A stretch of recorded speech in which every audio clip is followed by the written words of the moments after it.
kukola show Wadoga na tuwa kumbozi ya Kampala. Bannaye. Ekiri Kampala kyakutte. Abantu tebalina we beyambira. Okweyamba kutya? Gwe simaye bamwe mweyamba mukola ki? Nga wono nyamba ko nonye. Okusinziira ku KCCA yafulumyanga ekitundu kimu ku buli 10 mu Kampala mayumba tegalina kabuyonjo. Nekitegeeza nti nno nti Uganda bawangaira mu Kampala emiliyoni 4 mu obukadde n'ekitundu. Emikusa gy'okufuna endwadde nki nyingi. Kakati KCCA emabegakawo yavayo n'etongoza toilet. Ezisobozaali nyingi nnyo. Naye ekyewuunyisa toyezo bazizimbamu n'ekibiina kya National Water and Sewage Corporation.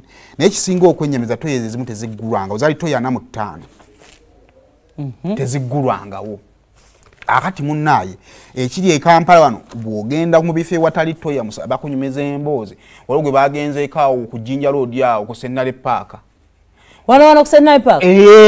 Olina kuga toya eno zaayamanga ekisooka kikira wayimirawo baasi zino zigenda Eastern Uganda ne taxi.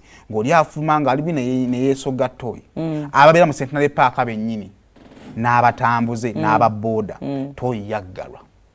Kakati olaba musajja mukulu kumagama gakumba anoonya mu fridge. Ebigimusa nti biri ku mifulejje egirinaanye sayiriza otogirabangako. Leka pano tumwesibiramu bwereere. Kati ate waliwo abakolera waawo simanya nfumbirawo nsimanya nkola kyabo. Nti osanga akafunda ako nga musigiri. Omwana ataddemu amanda agataaka. Kyekanga ekyobusiru. Bagambe tutoyireti y'ekamu okya yokka olunaku eyingiza abantu 2,000 nga mulimu n'abava ewaka.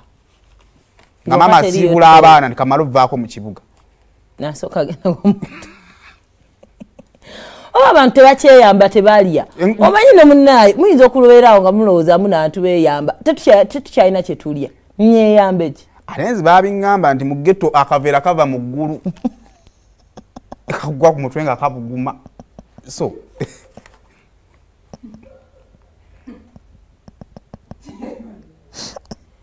iyo senkoholira so KCCA nabyogera mwabatambula nga temugaddeyo madinisa mwawe motoka obwana wa street obaga okasasene ne kakumba kajja kukuba kafe